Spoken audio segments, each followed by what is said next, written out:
แห่งประเทศไทยจังหวัดแพร่ 91 เมกะเฮิรตซ์ให้ความรู้คู่ความสุขชัดเจนกับเรื่องง่ายๆที่คุณต้องรู้ประกันภัยพรบคุ้มครองค่ารักษาพยาบาลเบื้องต้นถึงผู้ขับและผู้โดยสารเมื่อเกิดอุบัติเหตุบนท้องถนนชัวร์ได้มากกว่ากับประกันภัยรถภาคสมัครใจครอบคลุมความเสียหายต่อตัวรถความรับผิดชอบต่อบุคคลภายนอกมีหลายระดับความคุ้มครองที่เลือกคือเหมาะกับคุณบ่ได้ลืม3เช็คก่อนออกเดินทางเช็คสภาพรถให้มั่นใจเช็คสภาพคนให้พร้อมและเช็ควันหมดอายุของประกันภัยทุกการขับขี่ชัดเช็คชัวร์ไปด้วยกันคปภ.คุ้มครองผู้ทำประกันภัยคุ้มครองคุณ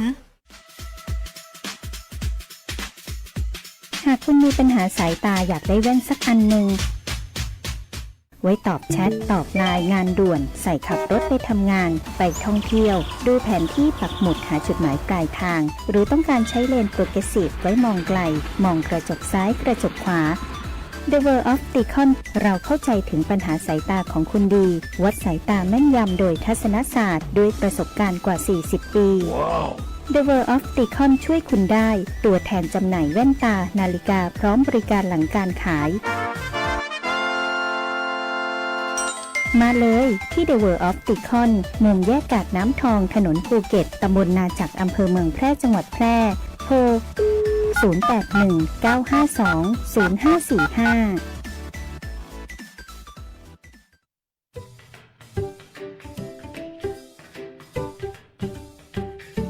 องค์การบริหารส่วนจังหวัดแพร่เชิญชวนคนใกล้ชิดคนในครอบครัวดูแลผู้สูงอายุให้สุขภาพดีทั้งกายและใจด้วยการเลือกอาหารให้เหมาะสมพอดีพยายามควบคุมน้ำหนักตัวผู้สูงอายุบ่ให้อ้วนหากกิจกรรมสร้างสรรค์ให้ผู้สูงอายุทำให้ผู้สูงอายุได้มีส่วนร่วมในการตัดสินใจลดอาการซึมเศร้าป้าผู้สูงอายุไปเดินเล่นออกกำลังกายสัมผัสอากาศที่บริสุทธิ์เตรียมที่อยู่อาศัยจัดเตรียมสภาพแวดล้อมในบ้านให้ดีดูแลผู้สูงอายุบ่ดีให้เกิดอุบัติเหตุลื่นตกหกล้มหลีกเลี่ยงการใช้ยาที่บ่เหมาะสมมันสังเกตอาการผิดปกติต่างๆของร่างกายผู้สูงอายุและบ่ดีลืมป้าเปิ่นไปตรวจสุขภาพประจำปีตัวยเพื่อความสุขของผู้สูงอายุบุคคลอันเป็นตีฮักของครอบครัวด้วยความห่วงใยจากองค์การบริหารส่วนจังหวัดแพร่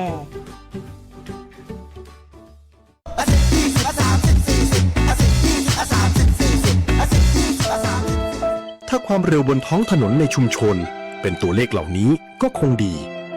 แต่ในความเป็นจริงยังมีผู้ขับขี่ใช้ความเร็วสูงและการขับรถเร็วเกินกฎหมายกำหนดยังเป็นสาเหตุหลักที่ทำให้เกิดอุบัติเหตุเดินทางถึงบ้านอย่างปลอดภัยขับขี่ด้วยความใส่ใจอย่าขับเร็วอย่าขับซิ่งขับขี่ปลอดภัยลดความเร็วลดอุบัติเหตุด้วยความปรารถนาดีจากกองทุนเพื่อความปลอดภัยในการใช้รถใช้ถนนและสำนักงานขนส่งจังหวัดแพร่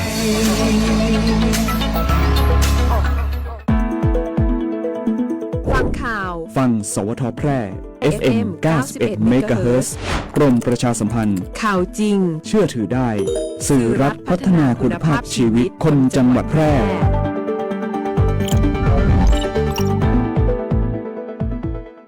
ที่นี่สถานีวิทยุกระจายเสียงแห่งประเทศไทยจังหวัดแพร่ส่งกระจายเสียงด้วยระบบ FM สเตอริโอมัลติเพล็กซ์ความถี่91 เมกะเฮิรตซ์จากนี้ไปติดตามรับฟังรายการแพร่สารฝันพลังใจโดยเครือข่ายดีเจคนพิการ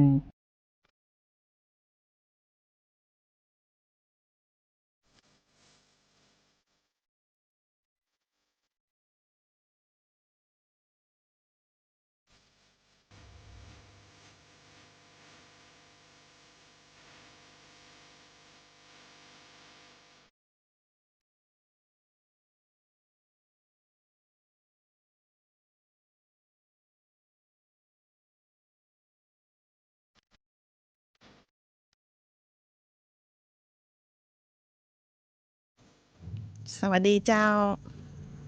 สวัสดีเจ้าสวัสดีเจ้าสวัสดีเจ้าเจ้ามาพบกันอาทิตย์ที่31 พฤษภาคมอาทิตย์ท้ายของเดือนพฤษภาคมนะเจ้ามาพบกันรายการแพร่สารฝันพลังใจนะเจ้าที่สถานีวิทยุกระจายเสียงแห่งประเทศไทยจังหวัดแพร่นะเจ้า FM 91 เมกะเฮิรตซ์ เฮาก็จะมาป้ากันเสาร์และอาทิตย์นะเจ้า เจ้า เวลา 15:10 นาทีถึง 16 นาฬิกานะเจ้า เจ้าข้าเจ้าเจ็บเทตนาดเย็นยง ข้าเจ้ายุ่ยสวรักษ์มีสิริเจ้า เจ้าเป็นผู้ดำเนินรายการในวันนี้นะเจ้า เจ้านอกจากท่านผู้ฟังจะรับฟังรายการแผ่สารฝันพลังใจผ่านทางเครื่องรับวิทยุ แล้วก็ยังสามารถติดตามเฮาทางแฟนเพจเฟซบุ๊กแฟนเพจนะเจ้าไล่สดสวทแพร่และวิทยุออนไลน์สวทแพร่และยังโทรเข้ามาทักทายเฮาได้ในช่วงรายการนะเจ้าได้ที่เบอร์ 0545235516 เจ้า เจ้าชื่นชม ชื่นชอบ บทเพลงไหนอยากฟังเพลงไอ้อย่างก็โทรมาหาเฮาได้นะเจ้า เจ้า รับฟังอยู่ที่ไหนตั้งใดก็โทรทักทายกันนะเจ้า เบอร์ 0545235516 เป็นเบอร์ดีเฮากำลังจัดรายการอยู่นะเจ้า เจ้า ส่วนเบอร์ศูนย์บริการคนพิการนะเจ้า 0545200013 นะเจ้า เจ้า แล้วก็พมจแปกอ่ะ0545111572 นะเจ้า เจ้าอีเจ็บเจ้าวันนี้อย่างตีเจ็บว่านะเจ้าเป็ เจ้า นวันที่31 พฤษภาคม เจ้า 2569 แล้วยังตรงกับวันสำคัญนะเจ้าก็คือวันวิสาขบูชาวันขึ้น15ค่ำเดือน 6 เจ้า เป็นวันสำคัญทางพระพุทธศาสนาที่ได้รับการรับรองจากองค์การสหประชาชาติเจ้าเนื่องจากเป็นวันที่เกิด3เหตุการณ์นะเจ้า จ้ะ ได้แก่การประสูตินะเจ้าตรัสรู้และป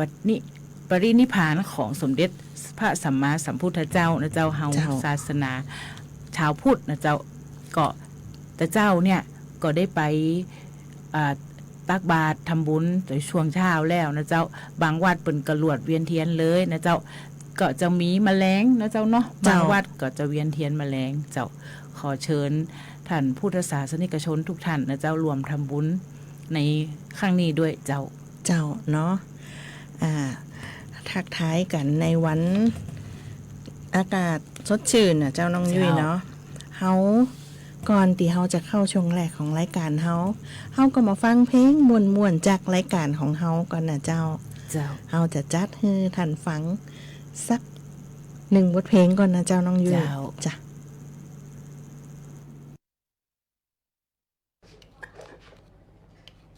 มีลูกค้าไหมว่าคิม สวัสดีค่ะ ใจให้ฉัน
สารหน้าหู้อู้ม่วนจวนฟัง ในช่วงอู้ข่าวเล่าสู่กันฟัง เจ้ากลับเข้ามาสู่รายการแพร่สารฝันพลังใจช่วงแรกนะเจ้าช่วงอู้ข่าวเล่าสู่กันฟังวันนี้เจี๊ยบจะมีเรื่องราวมาให้ท่านผู้ฟังรับฟังเจ้า เจ้า เชิญ ประกาศจากราชกิจจานุเบกษานะเจ้าเกี่ยวกับเงินสงเคราะห์ค่าจัดศพผู้สูงอายุตามประเพณีนะเจ้ารายละ 3,000 บาท ของกระทรวงพัฒนาสังคมและความมั่นคงของมนุษย์นะเจ้ามีกำหนดกลุ่มเป้าหมายไว้อย่างชัดเจนเลยนะเจ้าโดยสรุปแล้วบ่ใจบุคคลทั่วไปทุกคนที่จะได้รับนะเจ้าและเงื่อนไขลักจะผูกกับบัตรสวัสดิการแห่งรัฐซึ่งมีรายละเอียดที่สำคัญดังนี้นะเจ้า เจ้า1ไข่ผู้มีสิทธิ์ได้รับผ่องเจ้าคุณสมบัติของผู้เสียชีวิตผู้เสียชีวิตจะต้องมีคุณสมบัติครบทุกข้อดังนี้ก็คือมีสัญชาติไทยมีอายุ60ปีบริบูรณ์ขึ้นไปเป็นผู้ถือบัตรสวัสดิการแห่งรัฐหรือมีคุณสมบัติตามเกณฑ์บัตรสวัสดิการแห่งรัฐแต่ยังบ่ได้ลงทะเบียนหรือบ่มีบัตรโดยต้องให้ผู้นำชุมชนหรือหน่วยงานที่เกี่ยวข้องเซ็นรับรองเป็นกรณีไปเจ้าก็ยกเว้นนะข้าราชการบำนาญหรือผู้ที่ได้รับสิทธิสวัสดิการจัดการศพจากหน่วยงานรัฐอื่นๆอยู่แล้วก็จะบ่มีสิทธิ์รับเงินก้อนนี้นะเจ้าใครจะเป็นผู้ได้รับเงิน 3,000 บาทนี่จะบ่ใช่การแจกให้ผู้สูงอายุตอนยังมีชีวิตอยู่นะน้องยุ้ยแต่จะจ่ายให้กับผู้รับผิดชอบในการจัดศพนะเช่นบุตรธิดาสามีภรรยาญาติหรือผู้ที่จัดศพตามประเพณีนะเจ้าเพื่อนำไปใช้เป็นค่าใช้จ่ายในการทำศพจ้ะเจ้าเอกสารและสถานที่ที่ยื่นคำขอหาคุณสมบัติเข้าเกณฑ์ผู้รับผิดชอบจัดการงานศพจะต้องยื่นเรื่องภายใน6 เดือนเจ้านับตั้งแต่วันที่ออกใบบรณบัตรเอกสารที่ต้องใจก็คือใบมรณบัตรของผู้สูงอายุฉบับจริงและสำเนาบัตรสวัสดิการแห่งรัฐของผู้สูงอายุที่เสียชีวิตบัตรประจำตัวประชาชนและทะเบียนบ้านของผู้ยื่นคำขอก็คือญาติหรือผู้จัดศพนะเจ้าสำเนาสมุดบัญชีธนาคารของผู้ยื่นคำร้องเพื่อรับเงินโอนเจ้าสถานที่ยื่นคำขอนะเจ้าต่างจังหวัดสามารถยื่นได้ที่สำนักงานพัฒนาสังคมและความมั่นคงของมนุษย์นะเจ้าที่ว่าการอำเภอสำนักงานเทศบาลหรือองค์กรบริหารส่วนตำบลนะเจ้าที่ผู้เสียชีวิตมีชื่ออยู่ในทะเบียนบ้านส่วนกรุงเทพนะยืนได้ที่สำนักงานเขตต่างๆนะเจ้าหากต้องการตรวจสอบเอกสารหรือมีกรณีพิเศษที่ผู้เสียชีวิตเข้าเกณฑ์ยากจนแต่บ่มีบัตรสามารถให้ทางอบต.หรือเทศบาลในพื้นที่ช่วยดูแบบฟอร์มได้นะเจ้าน้องยุ้ยวงเล็บนะสพส02เพิ่มได้เลยจ้ะอันนี้ก็เป็นรายละเอียดของตีว่าได้เงินกาตายนะว่าง่ายๆนะเจ้าสำหรับผู้สูงอายุนะเจ้า60 ปีขึ้นไปบัจจัยว่าภัยตายก็ได้หมดอีบัจจัยนะเจ้าเนาะเจ้าต้องอ่านให้ทีเจ้ารัฐบาลเดินหน้า3มาตรการเร่งด่วนนะเจ้าพลิกโฉมคุณภาพชีวิตคนพิการไทยมีอย่างพ้องน้องยุ้ยเจ้ามี1เพิ่มสวัสดิการเบี้ยความพิการเจ้าปรับเพิ่มเป็น 1,000 บาทต่อคนต่อเดือนสำหรับผู้มีบัตรประจำตัวคนพิการทุกคนเจ้าเนาะครับเพื่อนอารยถาปัตย์สร้างสิ่งแวดล้อมไร้อุปสรรคภายใต้คนพิการใช้ได้ทุกคนทุกกลุ่มก็ใจได้นะเจ้าก็คือทางหลาดเนี่ยเจ้าทางหลาดชั้นเนาะเจ้าเนาะแล้วก็ยกระดับราชการเป็นมิตรนะเจ้านำร่องหน่วยงานสังกัดพก22 แห่งนะเจ้าทั่วประเทศไทยนะเจ้าติดตั้งห้องปลอดฝุ่นแรงดันบวกเพื่อสุขภาพอนามัยนะเจ้าติดตั้งระบบโซล่าร์ฟูดท็อปเพื่อประหยัดพลังงานนะเจ้า บูรณาการฐานข้อมูลและปกป้องชุมชนเจ้า จ้ะ ถึงเด็กพิการเข้าสู่ระบบการศึกษาเจ้า พอมอก็จับมือกับสทก็คือกระทรวงศึกษานะเจ้ากระทรวงพัฒนาสังคมมนุษย์แล้วก็กระทรวงศึกษาธิการนะเจ้าเนาะเจ้าเพื่อการศึกษาแล้วก็สร้างชุมชนปลอดภัยไร้ความรุนแรงก็จะมีอาสาสมัครของพมเชี่ยวชาญด้านคนพิการจำนวน 1,260 คนเนี่ยนะเจ้า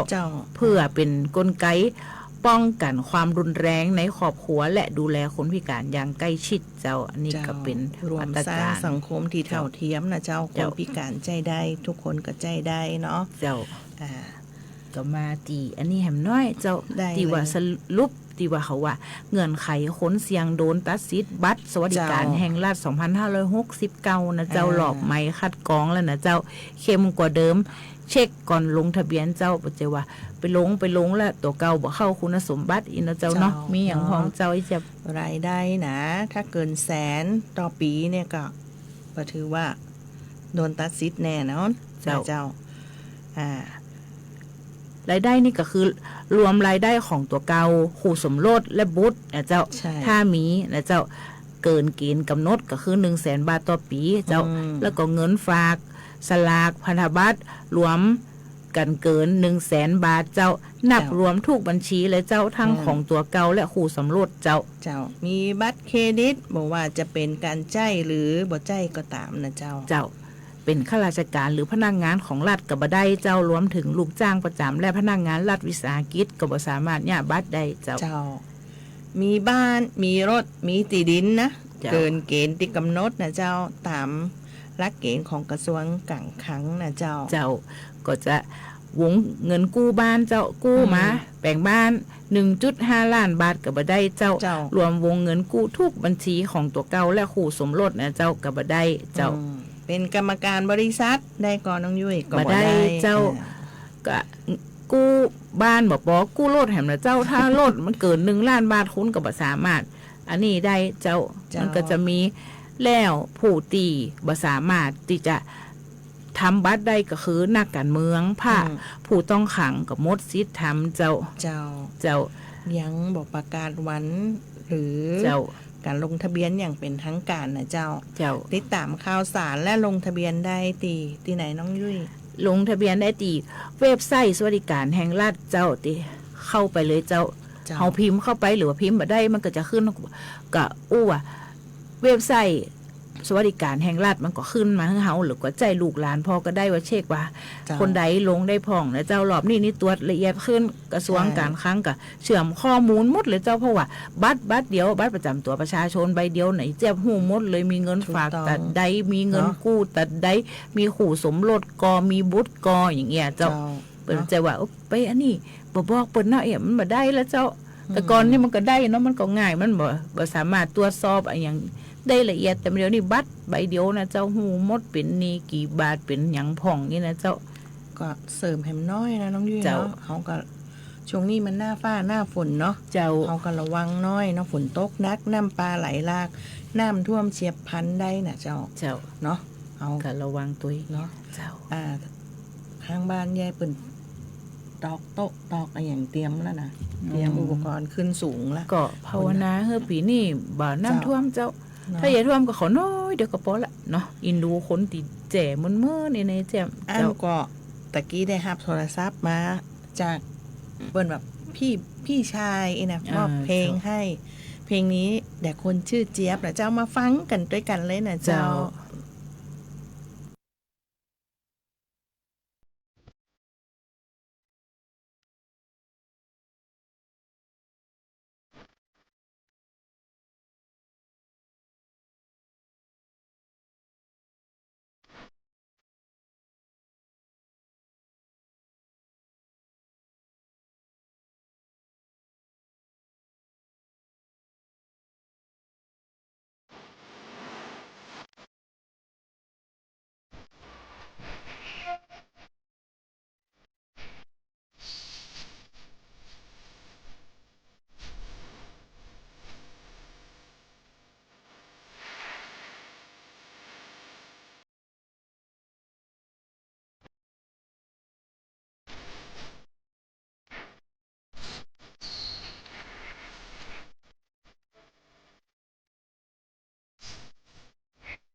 ปัจจุบันการเคลื่อนย้ายแรงงานระหว่างประเทศของไทยเริ่มเปลี่ยนแปลงโดยเฉพาะอย่างยิ่งการเคลื่อนย้ายแรงงานจากประเทศเพื่อนบ้านได้แก่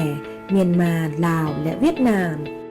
โครงสร้างของประชากรที่เปลี่ยนแปลงไปสู่สังคมสูงอายุจึงมีความจำเป็นที่ต้องนำแรงงานต่างด้าวมาทดแทนกำลังแรงงานไทยที่ยังไม่เพียงพอในหลายกิจการ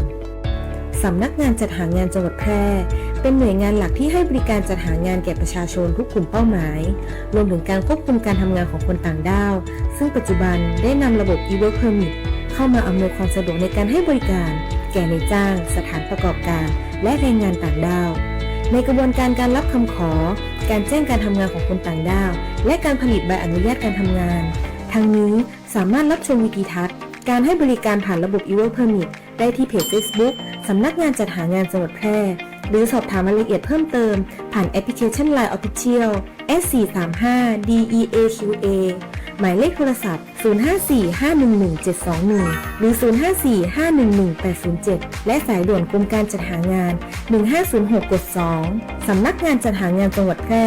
มุ่งให้นายจ้างและแรงงานต่างด้าวได้รับการคุ้มครองตามกฎหมายอย่างเป็นธรรม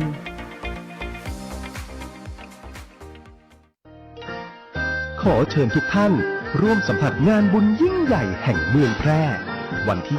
25 ถึง 31 พฤษภาคม 2569 ประเพณีไหว้พระพุทธโกษัยสิริชัยมหาสากยมุนี ณ วัดพระบาทมิ่งเมืองวรวิหารจังหวัดแพร่ตื่นตากับขบวนแห่เครื่องสักการะสุดยิ่งใหญ่จากทั้ง 8 อำเภองดงามด้วยอัตลักษณ์ล้านนาและพลังศรัทธาของชาวแพร่ชมการแสดงนี้แสงสีเสียงตำนานพระพุทธโกษัยสุดตระการตาสุดมันกับการสาธิตแม่ไม้มวยไทยวันละ8 คู่สนุกกับรำวงย้อนยุคพร้อมดนตรีสดจากศิลปินท้องถิ่นการแสดงซอพื้นเมืองวงปีพาดตลาดวัฒนธรรมนิทรรศการพร้อมลานกิจกรรมสำหรับเด็กโซนถ่ายภาพโฟโต้บูธและการแสดงผลงานศิลปะจากศิลปินจังหวัดแพร่การประกวดขนมเส้นน้ำใสเมืองแพร่การแข่งขันระบายสีดินสอและแข่งวาดภาพดิจิทัลเพนติ้งการแข่งขันประติมากรรมลอยตัวและการแข่งขันตู้วาทีแล้วยังมีการออกร้านจำหน่ายสินค้าและเครื่องเล่นสวนสนุกมากมายวันที่ 25 ถึง 31 พฤษภาคมนี้ณ วัดพระบาทมิ่งเมืองวรวิหารจังหวัดแพร่จัดโดยสำนักงานวัฒนธรรมจังหวัดแพร่ขับขี่ปลอดภัยเมืองไทยไร้อุบัติเหตุด้วยความปรารถนาดีจากสวท.แพร่ FM 91 เมกะเฮิรตซ์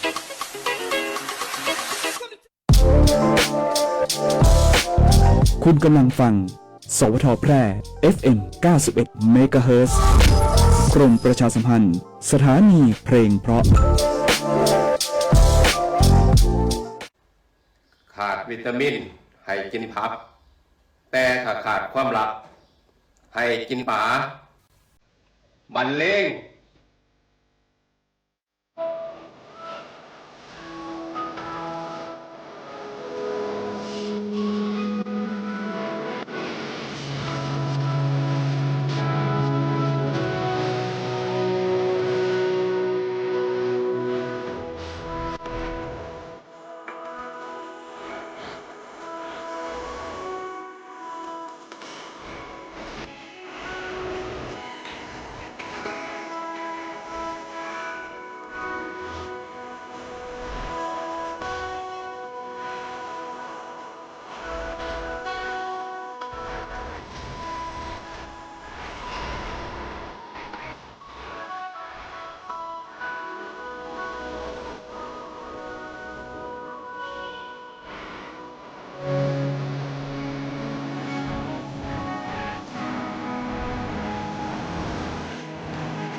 กันสบายๆได้ประเด็นในช่วงอู้ง่ายฟังมวล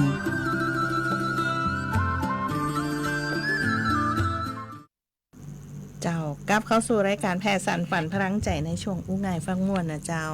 ทักทายผู้ฟังบ้านอ้อยบ้านเวียงนะเจ้าแล้วก็เพื่อนๆหรือทั้งกรุงเทพนะเจ้าขอบคุณพี่บ่าวนะเจ้าที่มอบเพลงนี่แต่คนจืดเจี๊ยบน้องยุ้ยเป็นกระแซวเนาะทำไมมันมีเพลงของมอบเพลงน้องยุ้ยของนะเจ้าเนาะจ้ะแล้วก็ขอบคุณร้านธนูทองซักแห้งนะเจ้าตีว่าทักทายกันเข้ามานะเจ้าน้องยุ้ยเขาก็จะมีสคบแนะนำวิธีการซื้อชุดสังฆทานนะเจ้าน้องยุ้ยอันนี้ก่อนเจ้าผสมมาเจียมน้องยุ้ยตะกี้เฮาอู้กันเรื่องเงื่อนไขคนโดนตัดสิทธิ์บัตรสวัสดิการแห่งรัฐแล้วนะเจ้าเนาะต่อไปเฮาก็จะอู้เรื่องการอัปเดตของบัตรสวัสดิการแห่งรัฐแห่มน้อยเนี่ยเจ้าก็คือผู้ที่ได้รับสิทธิ์คนเก่าทุกคนจะต้องมีการทบทวนสิทธิ์ใหม่ทั้งหมดเจ้าเจ็บช่วงเดือนมิถุนายนกรกฎาคม2569ยังได้รับเงินช่วยเหลือเดือนละ 1,000 บาทแน่นอนเจ้าระหว่างใช้สิทธิ์ก็จะมีการคัดกรองตรวจสอบใหม่ในช่วงเดือนกรกฎาคม2569เจ้าแล้วก็กรณีคนเก่าน่ะเจ้าถ้าบ่รุดสิทธิ์เนี่ยก็จะได้เงินละต่อเนื่องเลยนะน้องยุ้ยเจ้า 1,000 บาทจนครบ4เดือนนะเจ้าแต่ถ้ารุดสิทธิ์ไปก็จะได้รับเพียง2เดือนแรกเท่านั้นนะเจ้าและจะถูกตัดสิทธิ์ในเดือนสิงหาและกันยาทันทีนะเจ้าส่วนผู้ที่ลงทะเบียนใหม่น้องยุ้ยคาดว่าเปิดลงทะเบียนในช่วงเดือนมิถุนาแล้วเนาะที่เฮาอู้มาเจ้าโดยก็จะได้รับเงินเดือนละ 1,000 บาทนะเจ้าสำหรับวันลงทะเบียนนะเจ้าทางช่องทางสมัครหรือว่ารายละเอียดต่างๆนี่ก็ต้องรอคณะครม.เจ้าพิจารณาแห่งกั้มเนี่ยเจ้าก็จะมีรัฐเตรียมทบทวนสิทธิ์บัตรสวัสดิการแห่งรัฐ 13.2 ล้านสิทธิ์เจ้าแล้วอัปเดตผู้ได้รับสิทธิ์คนเก่าก็จะต้องมีการทบทวนอย่างน้องยุ้ยว่านะเจ้าช่วงเดือนต่างๆเจ้าก็เริ่มใจได้ก็วันแรกก็วันผูกแล้วเนาะน้องยุ้ยเนาะโครงการไทยช่วยไทยพัฒน์นะเจ้าเนาะ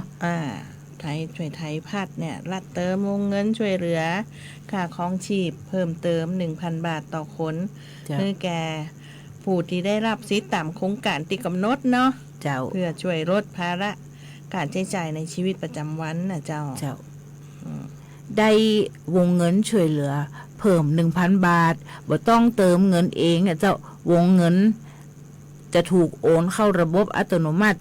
ใจซื้ออย่างได้พองก็คือซื้อสินค้าอุปโภคบริโภคเท่าที่จำเป็นต่อการดำรงชีพนะเจ้าใช้จ่ายผ่านร้านค้าที่เข้ารวมโครงการไทยช่วยไทยพัฒน์เจ้าสำหรับค่าสินค้าได้ตามเงื่อนไขที่กำหนดเจ้าแต่ข้อควรรู้นะเจ้าต้องใจสิทธิ์ภายในเดือนที่ได้รับนะเจ้าวงเงินคงเหลือบ่สามารถสะสมหรือทบยอดไปเดือนต่อไปได้นะเจ้าบ่สามารถถอนเป็นเงินสดนะเจ้าเริ่มใช้สิทธิ์วันแรก1 มิถุนายน 2569และอย่าลืมตรวจสอบสิทธิ์ของตัวเองนะเจ้าและวางแผนการใช้เงินให้ครบระยะเวลากำหนดเพื่อให้ได้รับประโยชน์สูงสุดจากมาตรการช่วยเหลือของทางภาครัฐเจ้าวันผูกแล้วเนาะเจ้าต่อด้วยสคบแนะนำวิธีเลือกซื้อชุดสังฆทาน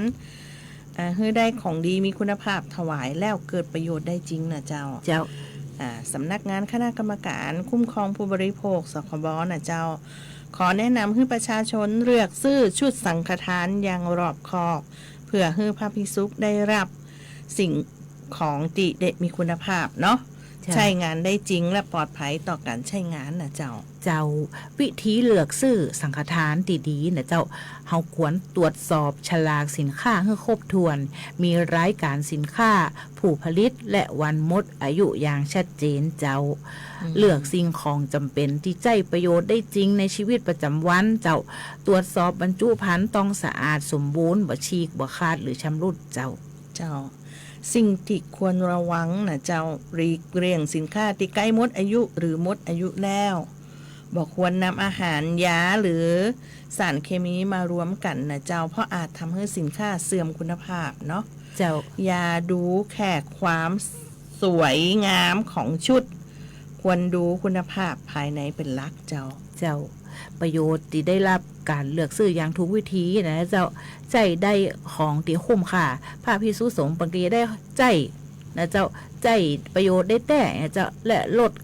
ข้อเสียที่บ่จำเป็นลงเจ้า วันนี้วันที่31พฤษภาคม 2569นะน้องยุ้ยเนาะ เจ้า มันเป็นวันงดสูบบุหรี่โลก เจ้า อยเตือนบุหรี่ไฟฟ้าบ่ใช่ทั้งเลือกที่ปลอดภัย เพราะทุกคนสูบ คือการนำสารพิษเข้าสู่ร่างกายส่งผลเสียต่อ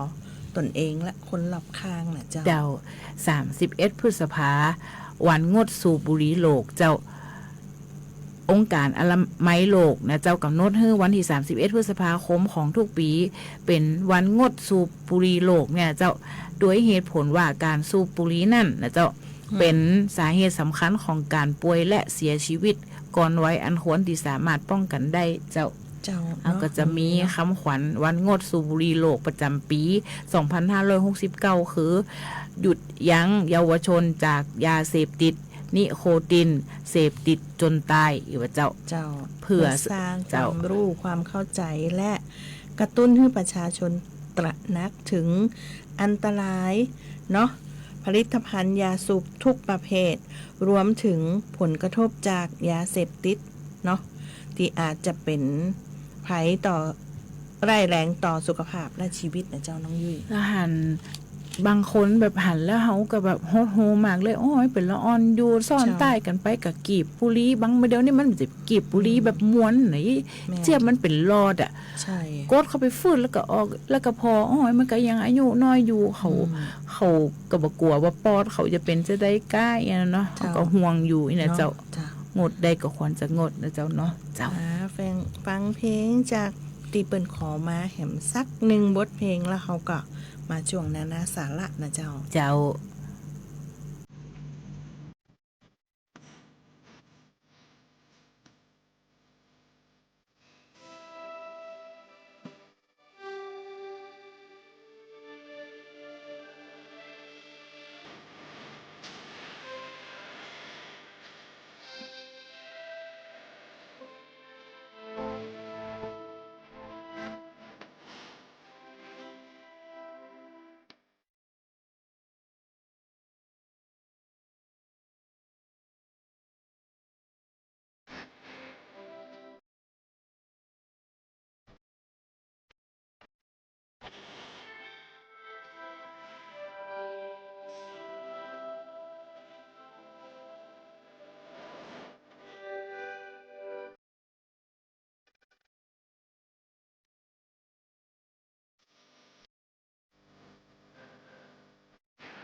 แบ่งกันปันความรู้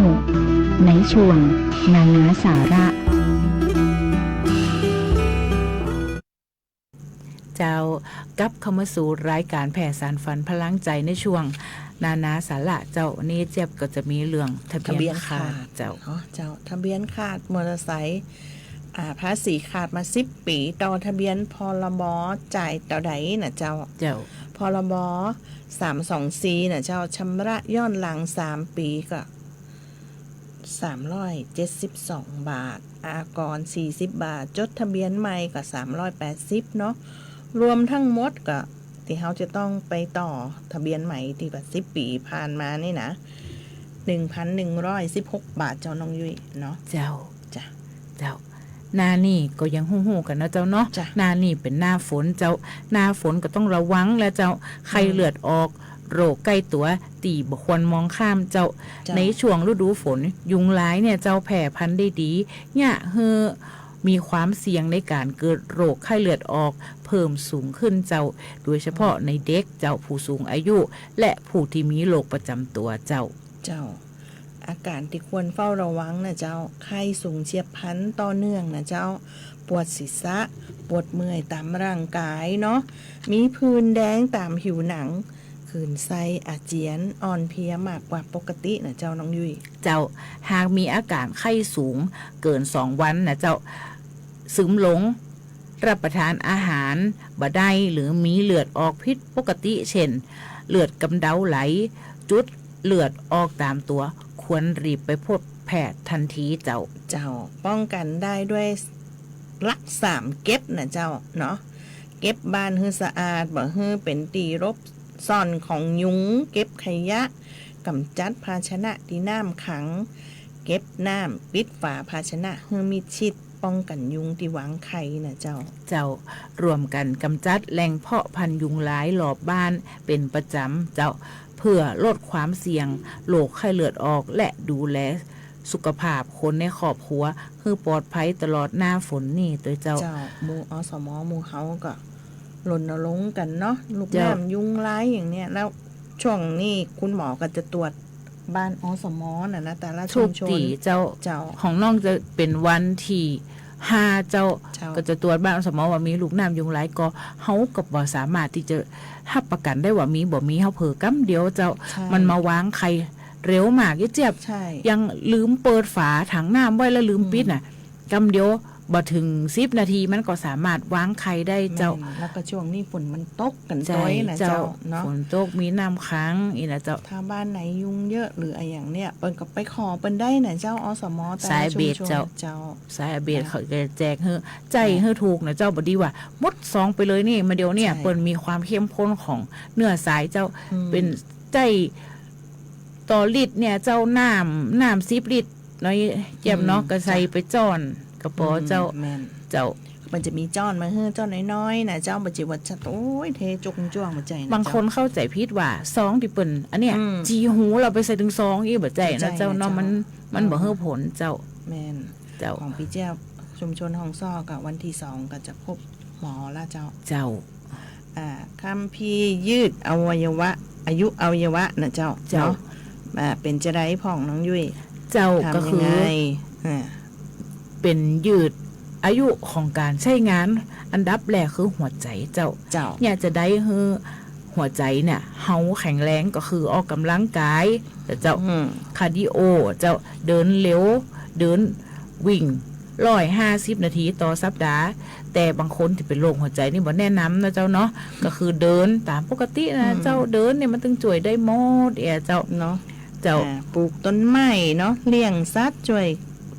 หลีกเลี่ยงความเสี่ยงเนาะเจ้าแล้วก็ของโปรดก็กินอาหารก็เช่นผลไม้ก็มะเขือบ่ใช่ผลไม้เนาะมะเขือเทศน้ำมันมะกอกมื้อนี้นะน้องยุ้ยเนาะเจ้า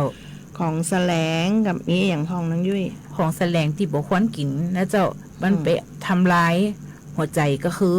ไขมันทานเจ้าแล้วก็ของทอดอาหารที่มีรสเค็มจัดก็คือพวกโซเดียมสูงแต่ถ้าหลีกเลี่ยงบ่ได้อย่างน้องยุ้ยนี่จะหลีกเลี่ยงไปเลยคือบ่ให้กินเลยเนี่ยหลีกเลี่ยงบ่ได้เฮาก็ลดลง